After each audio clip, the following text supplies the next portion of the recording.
حضرت مولانا غلام رسول راجکی صاحب کے بارے میں مشہور ہے کہ آپ دعا فرمایا کرتے، دعا مانگا کرتے تھے تو فوراً روشنی کے ذریعے سے ان کو بتا دیا جاتا تھا کہ دعا قبول ہوئی ہے یا نہیں۔ حضور یہ کس طرح ہوتا ہے؟ کیا کسی اور بزرگ کے معاملے میں بھی ایسا معاملہ ہے؟ میرے علم میں کوئی نہیں۔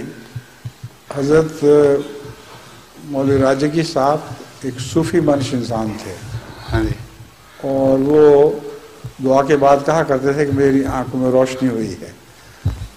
تو وہ کس قسم کی روشنی تھی اس کو ہم کچھ نہیں جانتے، مگر ان کی دعائیں جو قبول ہو جایا کرتی تھیں ان کے ساتھ اللہ کا یہ سلوک تھا کہ ان کو ایک روشنی کی چکا چوند سی نظر آتی تھی، جس سے وہ معنی یہ لیا کرتے تھے کہ یہ دعا قبول ہو گئی ہے۔ کسی اور بزرگ کے متعلق میں نہیں سنا کہ ایسا واقعہ ہوتا ہو۔